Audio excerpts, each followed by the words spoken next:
Salut et bienvenue dans Sneaker Spirit, l'émission. Je m'appelle Marie et ensemble on va découvrir le parcours de personnalités qui portent sur elles la sneakers attitude grâce à des petites surprises que j'ai cachées dans cette petite box. Petite. Mon invitée aujourd'hui est une conteuse d'histoires vraies sur musique électro. Sur scène, sa forme est olympique, son énergie électrique. Elle a survolté plus de 100 dates de concerts et de festivals. On espère que la liste s'allongera très bientôt. Elle danse, joue, écrit, interprète les mots de notre société et ses états d'âme. Bienvenue Suzanne, merci d'être avec nous. Salut Marie. Donc Suzanne, cette grande boîte qui fait vraiment la taille de cette maison. Ma taille. Ma taille.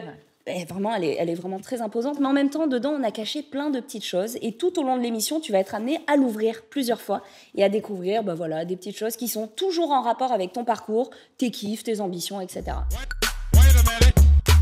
Tu veux l'ouvrir? Let's go le micro. C'est tout au fond.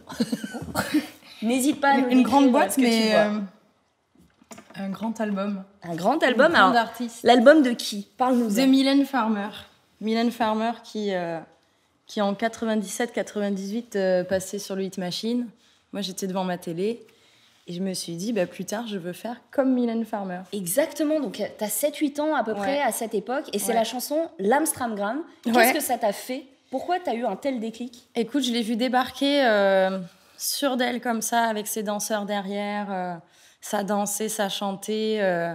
Je sais pas, elle m'a scotché devant ma télé. Et puis Mylène, quoi, elle a un charisme, une aura qui est inimitable. C'était vraiment tout l'univers, les costumes, l'ambiance. Ouais. Je pense que c'était ça. Ouais, c'était surtout les danseurs, en fait, derrière. J'aimais bien le côté Corée des années, 90, un peu cheap et tout. Et ça t'a inspiré, toi, pour ta propre carrière? C'est quand même une des seules femme de son époque qui a commencé à vraiment à écrire, à s'investir dans ses clips, à allier tous la danse, le chant, l'interprétation. Enfin, c'est une artiste pluridisciplinaire et c'est une des premières vraiment à avoir emmené ça en France, je trouve. Donc c'était beau de voir tout ça pour moi devant ce Hit Machine. Et tu as pu la rencontrer? C'est quelque chose que tu aimerais... Ah, j'aimerais. Ce serait fabuleux. Je pense que mon plus grand rêve aujourd'hui, ce serait d'écrire une chanson pour Mylène. Ah ouais. Ce serait fou. Voilà, Mylène, si tu nous écoutes. Mylène est dans la boîte. Mylène est dans la boîte, mais ce serait fabuleux. On enchaîne avec la prochaine boîte, tu l'as compris, hein, tu vas devoir ouvrir... Oh là, celle-là, elle est lourde. Hein. Oh, ah oui. Tu vas devoir l'ouvrir plusieurs fois. N'hésite pas à décrire encore une fois ce qu'il y a dedans. Il y a un animal. Il y a Mylène, je te l'ai promis. Il y a Mylène. Mylène est avec nous. Ah oui, oui. Ah oui. Oh là là, qu'est-ce que c'est? Ah bah oui. La non-musicienne en moi est intriguée, raconte-nous. C'est une petite Akai Mini.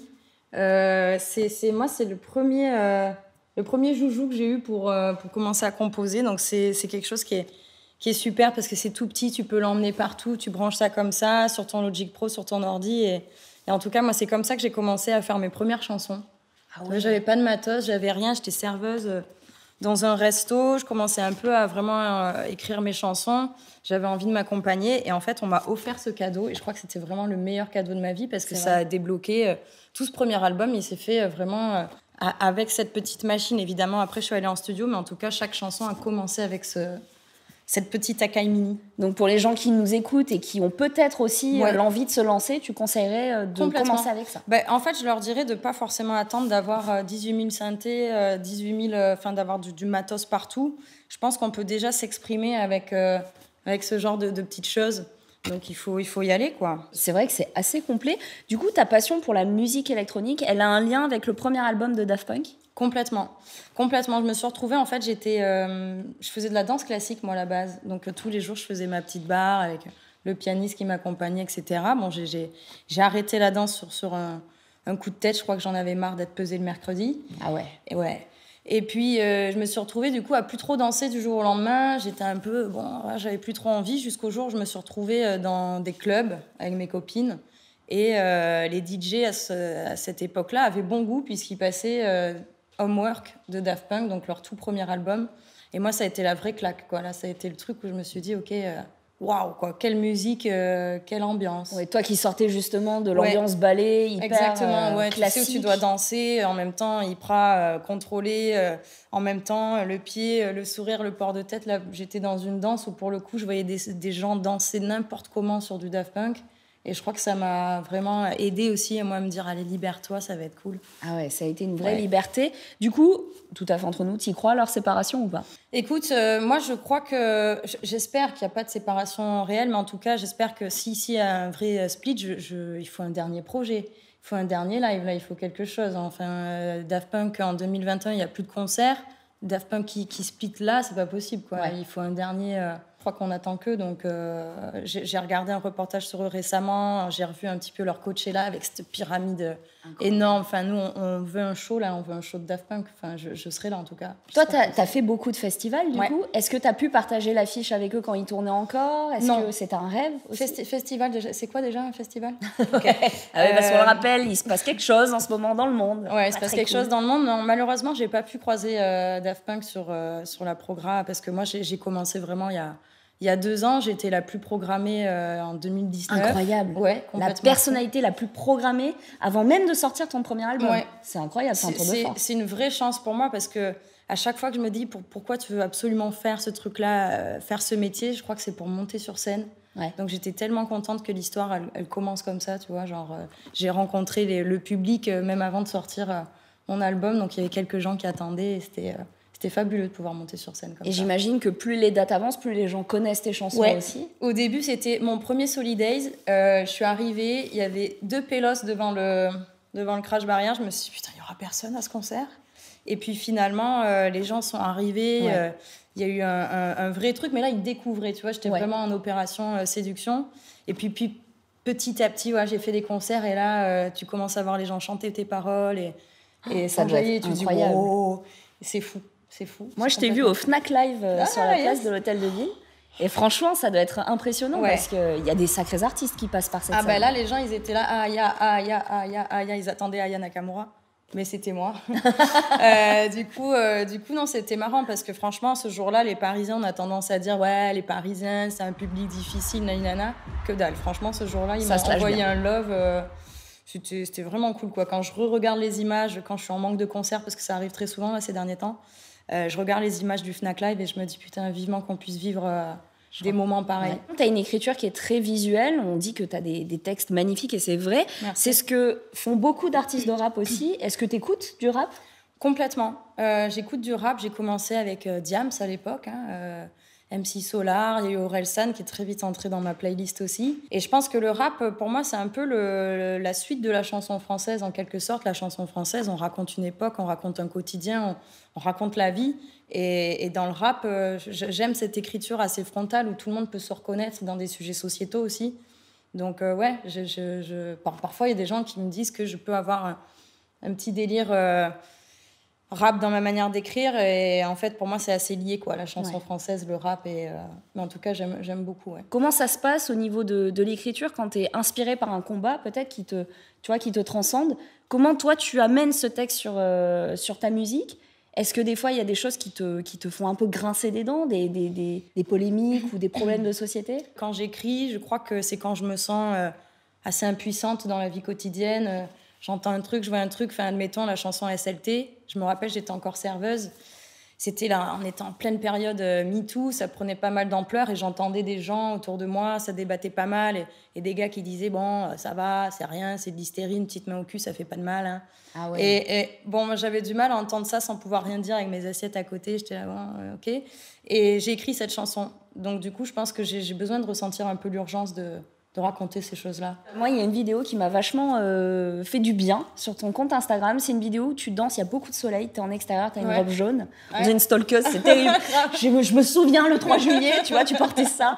Et c'est une chanson que t'as fait avec Feder, du coup. Carrément. Et ça faisait beaucoup de bien, ça fait du bien pendant la crise de voir des gens... elle s'appelle La Vie Dolce, cette chanson, tu vois, La Vie Dolce, je pense qu'on l'attend tous, on a tous une manière de penser cette vie dolce. Et j'étais contente de faire ce titre avec Feder parce qu'il est assez solaire et tu vois, avec ma robe jaune, ça marchait bien. Ça marchait très bien. Et bien écoute, on va écouter ça jusqu'à ce que la vie reprenne son cours. Très bien, ça me va. Bon, tout à fait entre nous, je tiens à te dire que toute l'équipe de Sneaker Spirit est assez d'accord sur le fait que t'es une des artistes françaises les mieux lookées de la scène. On adore les autres, hein, mais c'est vrai que t'as quand même un style très particulier, très présent, très marqué. Est-ce que t'es serial shoppeuse? Est-ce que t'es plutôt chineuse? Ouais, j'aime bien chiner parce que je pense que C'est bien de chiner là, des habits, on a partout, des habits stylés, c'est cool d'aller en fripe, ça fait des petites boucles écolo, c'est très bien. Mais pardon, j'ai ouvert la boîte. Oh non, mais t'inquiète, cette Spirit Box est à toi et on va découvrir à chaque fois des choses différentes, donc n'hésite pas à décrire. Je peux l'ouvrir du coup? Oui, ouvre-la, t'inquiète. Alors, qu'est-ce que tu as dedans? Qu'est-ce que j'ai là-dedans? Ah, attends. Est-ce que je... Oh, on a une photo. On a une photo. Ça, c'est Louise Trotter, ça. Exactement. C'est la styliste de chez Lacoste. Et j'ai pu aller voir le défilé de la Fashion Week. Du coup, c'était quand? C'est quand on vivait encore, c'était en 2019.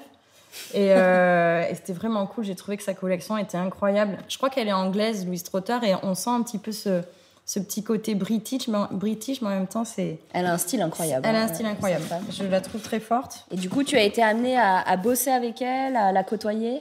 Alors écoute, je ne l'ai pas encore rencontrée pour de vrai, mais ce qui s'est passé récemment, c'est que je suis entrée dans la famille Lacoste. Donc je suis égérie Lacoste cette année, je suis très contente. Parce qu'en plus, Lacoste commence à vraiment prendre un nouveau chemin. Moi, j'ai fait le petit look polo qui est fait à partir de polos recyclés. Enfin voilà, ils prennent un virage et je prends ce virage avec eux. Et c'était ta première pièce pour eux et tu vas peut-être continuer... Et il y en aura d'autres, tu vois, il y a des collabs avec Polaroid, il y a plein de petits trucs, mais en tout cas, je trouve que Lacoste, c'est... raconte-nous justement un peu cette collab Polaroid-Lacoste, comment ça s'est passé, comment ça s'est mis en place? Ça s'est mis en place, en fait, moi déjà, je porte un peu naturellement du Lacoste parce que je trouve que c'est élégant, en même temps, c'est assez street et... Alors, on a tendance à penser que c'est beaucoup pour les garçons. Il y a beaucoup de nanas qui me disent ça. Lacoste, c'est très masculin, mais en fait, je trouve pas. Il y a quand même des très belles robes. Tu vois, ma robe jaune dont on parlait tout à l'heure, c'est sur une Lacoste. Et moi, j'aime bien lier le mouvement, en fait, avec les fringues. Je trouve que selon comment tu es habillée, tu vois, tu vas danser différemment, tu vas bouger différemment. Et c'est vrai que je me sens bien dans les vêtements Lacoste, donc j'avais tendance à en porter. Et je crois qu'ils ont aimé mes petits clins d'œil, quoi. À un moment donné, ils se sont dit... cool d'avoir Suzanne. Je pense qu'ils aiment aussi mon message quand je parle des femmes, quand je parle d'écologie. Je crois qu'ils aiment aussi mon engagement. Et vu qu'ils souhaitaient être plus engagés, peut-être qu'ils se sont dit ce sera la bonne partenaire. C'est une très bonne décision qu'ils ont prise. Ta première pièce Lacoste, tu t'en souviens ou pas? Tu veux dire la toute première fringue que j'ai portée Peut-être un petit polo, des petites baskets, mais carrément, attends, mais moi carrément à l'époque c'était le survêt quoi. Ah ouais. Bah oui, attends, le survêt Lacoste il est passé, tu sais, le bleu ciel, blanc. Ouais. Voilà quoi, à l'ancienne quoi. Donc non, Lacoste ça fait un petit temps que j'en porte. Et sinon le polo, pour moi le polo du dimanche, il est, tu vois, c'est l'indispensable dans la penderie. Ouais. Tu as une boîte dans les mains? J'ai une boîte dans les mains. N'hésite pas à l'ouvrir. Qu'est-ce que c'est? C'est des petites chaussures blanches avec des petites semelles. C'est des chaussures Adidas. Elles sont très belles. C'est une paire Adidas. Elles sont... Stella McCartney. Ouais. Ok, magnifique. On sait que tu la kiffes. La collab, elle est cool, la collab. J'adore Stella McCartney. C'est vraiment les premières chaussures que j'ai mises pour monter sur scène. Ouais. Elles ont des semelles. Moi, je fais 1m20 à la base, donc du coup... Alors, je l'ai vue en vrai, elle est pas si petite que ça, mais... Tu vois, j'ai ces chaussures à me permettre de prendre un peu de hauteur et en même temps, Stella McCartney, c'est déjà un peu écolo, tu vois, ils sont déjà dans une éthique qui est cool, ça teste pas sur les animaux et tout, donc j'aime cette marque et en même temps, j'ai l'impression d'être dans des pantoufles quand je suis sur scène. Tu vois, c'est le genre de basket où vraiment tu te sens... tu fais un petit saut, boum, tu t'envoles. C'est incroyable ton parcours en fait. T'es vraiment passé de la barre classique avec, comme tu dis, les chaussons qui te font saigner les orteils, à des baskets, à bouger en club, etc. Ça a été une vraie libération à tous les niveaux. Jusqu'aux pieds, quoi. Tu vois, jusqu'au bout des pieds, c'était libération. J'avais envie de me sentir bien, pas étriquée. Bon, après, c'est cool, les pointes, tu peux monter dessus, tu peux faire plein de choses, mais on arrive aussi à monter comme ça, avec des Stella. C'est vrai. En tout cas, elles sont très jolies. Je les avais jamais vues, tu vois. Et tu pars avec, c'est cadeau de la maison. Magnifique. En parlant justement de scène, ta tenue, elle est vraiment iconique. Ouais. Une espèce de combinaison. Décris-la nous, tiens. Alors moi, c'est un vrai délire, cette combi à la base. Quand je me suis dit, je vais me mettre devant des gens, je vais faire mes premiers concerts. J'ai toujours été habituée, tu sais, à faire des jobs où j'avais... ma petite tenue avec mon petit prénom, un uniforme que je devais porter chaque jour et tout. Et là, je me suis dit, tu sais quoi, tu vas faire ton bleu de travail à toi-même. Et il y a plusieurs personnages qui sont arrivés dans ma tête. Il y a Bruce Lee que je regardais grave avec mon père quand j'étais plus jeune, qui portait, tu sais, des combis assez graphiques pour aller combattre. Il y a Elvis Presley, j'étais serveuse à Montpellier, je servais des burgers à cette époque. Il dansait sur Jailhouse Rock et tout, et moi j'étais là avec mes burgers et je me disais, je le voyais dans sa combi et je me disais, je veux faire pareil, quoi. Donc c'est là d'ailleurs où j'ai lâché mes burgers, j'ai démissionné et je me suis dit, bon allez, tu vas foncer à Paris. La dernière personne, c'est Louis XIV, que j'ai beaucoup étudié en histoire de la danse. Rien à voir, vraiment... tu vois, genre, les mecs, ils ont rien à voir ensemble.